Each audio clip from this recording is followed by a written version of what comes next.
じゃあ札幌の陶芸家橋本忍です。前回、ろくろで引いた30センチのお皿、それの削りをやっていこうと思います。で削りについては以前にもね動画撮ってありますので、そちらもね参考にしていただければと思います。よいしょ。こんな感じでね、石膏板で引いた30センチの皿。これは石膏板で引くといいのはね、外れるんですね。カポッとあれ、よいしょ。はい、こんな感じで底をね糸で切らなくていいので、石膏板はねすごくいいです。はい、こんな感じ。よし、じゃあこれをね削っていきますね。でね、削る時も僕はねこういう皿の時は板の上に乗っけて削るようにしてます。どうしてかというと、これ削った後に取るの大変なんですよね。取る時にね縁を傷めてしまったりとかすることがあるので、あらかじめねケイカル板で作った板なんですけど、これの上に乗っけておきます。そして皿自体は固定しないんですけど、板をね一応固定します。板自体がずるっとね滑っちゃうことがあるので、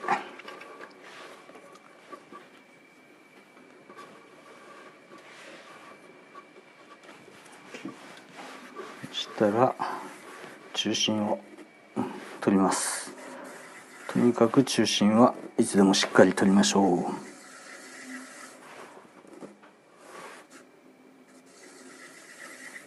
う。よし、 OK。 はい、そして、中心取ったら削っていきますね。で僕は基本的には真ん中から中心から削っていきます。中心から削っていく理由は、まず底の位置をね決めてしまうってことです。そこを確定させます。そこが確定すれば、あとはそれに合わせてそれをね広げていけばいいだけなので、まずそこを確定するってことです。なるべくね考えることを少なくする、それが目的です。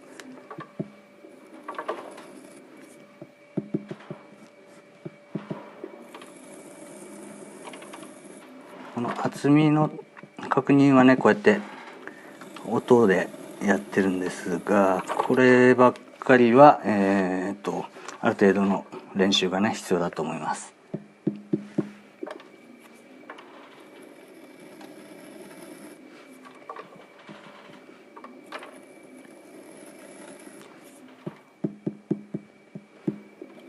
最初のうちね音だけで分かんない時はちょっと強めに押してみてね、その感触とかも合わせて慣れていくといいと思いますね。よし、そしたらこの位置を底とします。そしてここからこれを広げていくと。でここら辺までね広げると。そして削る時は、この面をねいきなり当てることはしないで、点です。点を使って、とにかく点を使って、削っていく。こういうお皿、面積のね広いところを削る時によくありがちなのが、波打ってしまうことあると思うんですよ。それはどうしてかっていうと、最初ね平らじゃないんですよね。その平らじゃないところを面とかを使ってずっとその平らじゃないところに合わせて上下してしまうんですね、面を使うと。で上下したまんまずっと削るので、いつまでたっても平らにならないで、気が付いたら斜めになってるっていうことが多いと思います。それを回避するためには、ちゃんと点を使ってしっかり固定する。手をしっかり固定する。手をしっかり固定して、粘土のね凸凹に負けないように削っていくってことですね。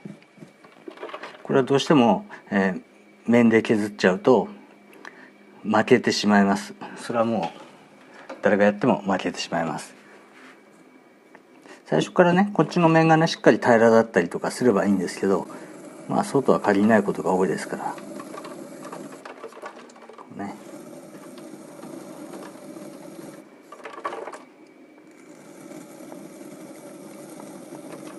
で今結構、深くまでいってますけど、もっと最初の頃ねやりにくい時はまずこういう線をいっぱい作ってください。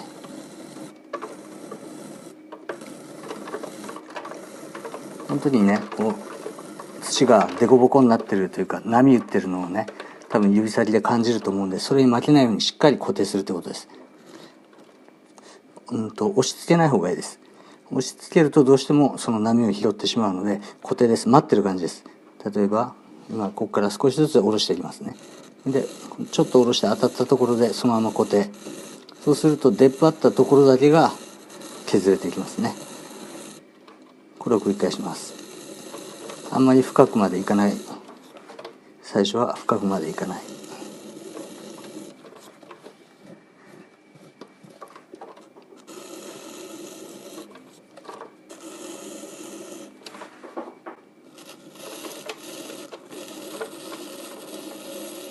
ちょっと一回外側きれいにします。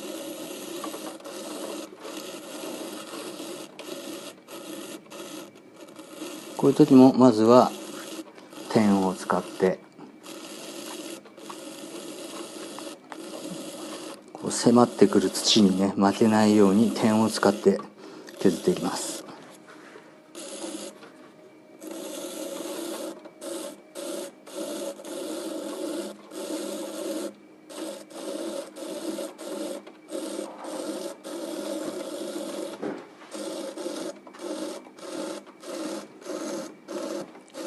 とにかく押し付けないっていうのが結構大事ですよね。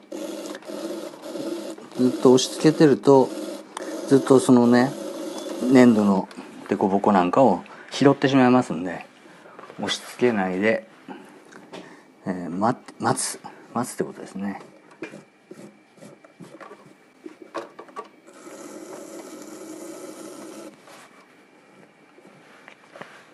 これでまずねこういっぱい筋が入りましたね。この時点で、この筋がいっぱい入ってるってことはこれ点の集合になってますから、点に対しては面を当てていきます。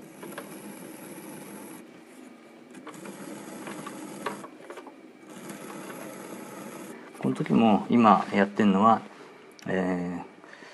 このね半分から先ぐらいですね。全体を使うとやっぱ抵抗が増えるので、なるべくやっぱ抵抗を少なくしたいんですよね。で半分から上ぐらいを使ってます。でこの点を山のね頂点を落としてやる。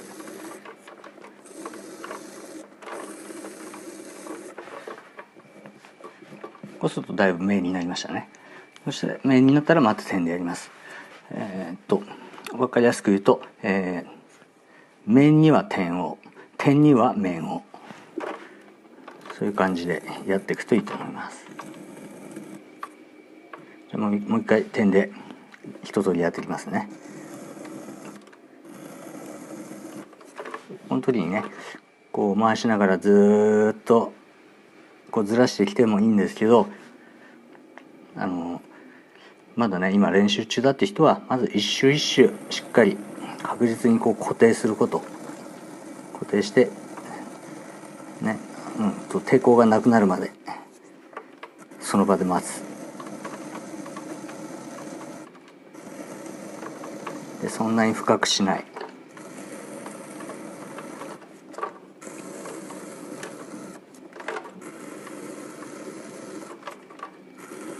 そうやってやっていくと割合きれいに削れると思います。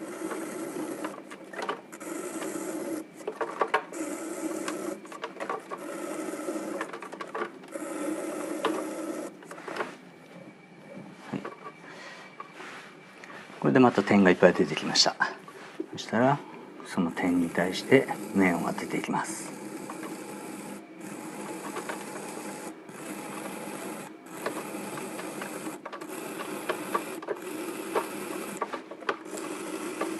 とにかく慣れないうちはですね一回一回離してちゃんと一周ずつ確実に削っていくということですね。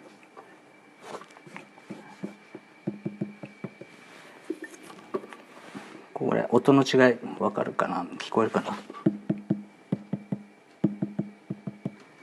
うやってね音の違いがあります。あと指先から伝わるね感覚、振動の感覚もありますので、これはね、まあ何回も最初分かんなくてもいいのでとにかくやっていってください。そうするとだんだん分かってくるようになります。はい、じゃあまた点で削ります。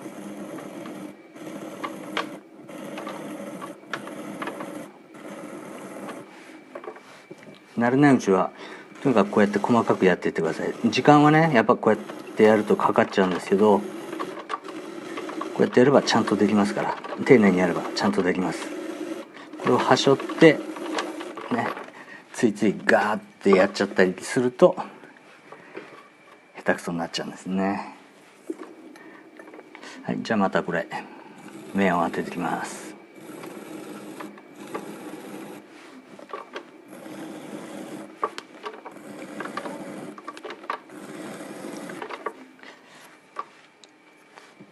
でこのかきべらを当てる位置なんですけど、僕は今左利きなんで、ですね、6時から9時の間ですね、なるべくこの間に入れるようにします。削る時ね、こことかはあんまり削らないですね。まあこっち側はね難しいとは思うんですけど、こっちが上の方とか行くことはあるんですよ。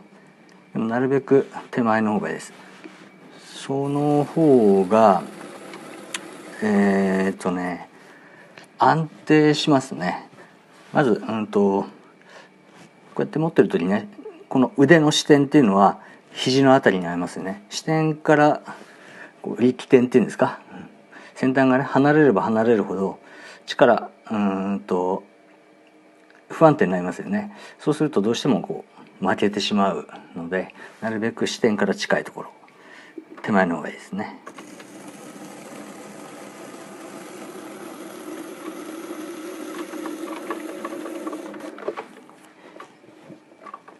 今はガーッと持っていったんですけど、それはこの面に合わせてこの床をね横に移動してます。実際にはね、粘土に当たってるのはこの角の先端なんですよね。だから点に近い削り方かもしれないですね。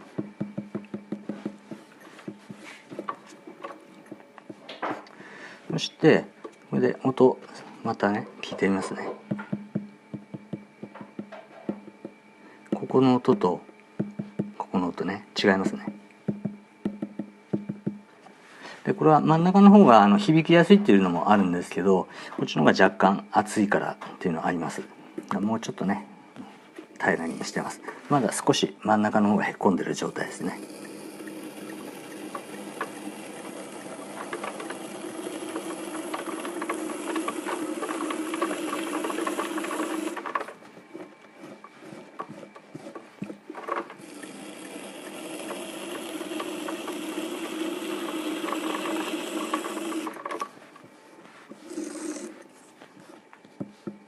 よし、そしたら高台を整えていきます。まず高台の上、ここもまず点を使って、ここはねとにかく水平になってないと、テーブルに置いた時に器がね出来上がった時にガタつきの原因になりますね。この底の水平ももちろん大事なんですけど、このね高台の水平もまた大事です。点でやってで面で平らにする。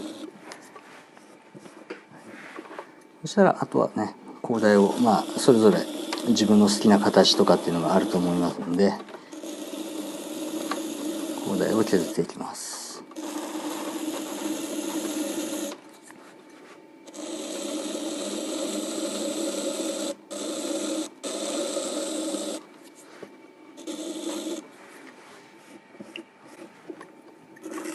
で高台の形の理想なんですけど、理想としては山形ですね。昔の三角屋根の家みたいな感じですね。壁があってでその上が三角形になってる感じです。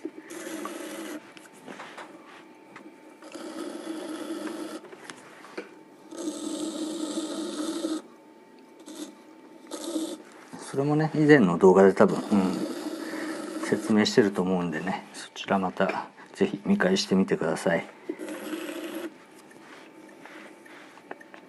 とにかく高台はね、高台の幅はもちろん必要なんですけど、設置してるところがなるべく点に近い方がいいですね。線に近い方が、その方が後からガタついた時に、ヤスリとかね砥石とかで平らにするんですけど、それがしやすいですね。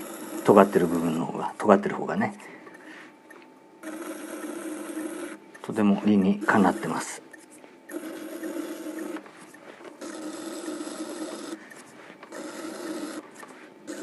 さっきね家みたいな山なりがベストだって言ったんですけど、僕の場合はちょっとやっぱね、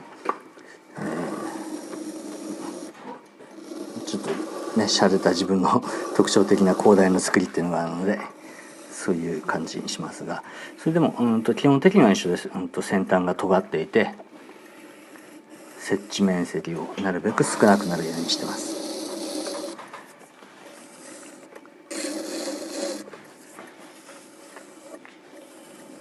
皿の場合はね、ほとんどこの縁をそんなに削んなくてもいいはずなんですよね。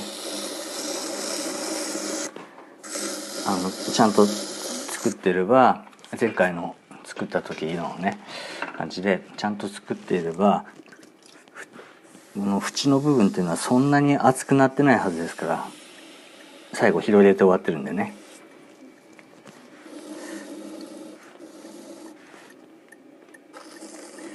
そんなにね削んなくていいかと思いますが、そしたら最後はね、僕はこれ削り目を一応消していきます。これはね好き好きいろいろあると思うんで、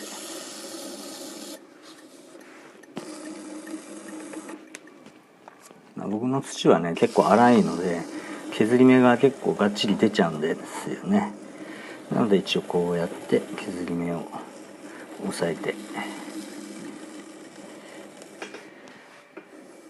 整えてやります。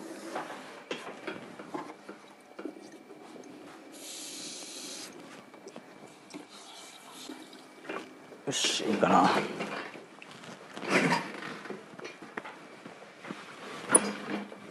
よし、最後は僕はインを押します。この皿はインですね。よし、 OK。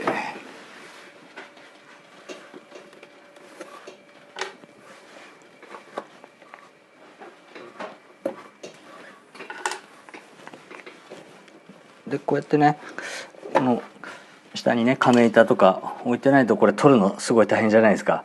で削って薄くなってるんで歪んじゃうこともあるんですよね。なのでこれだとね簡単に取れると。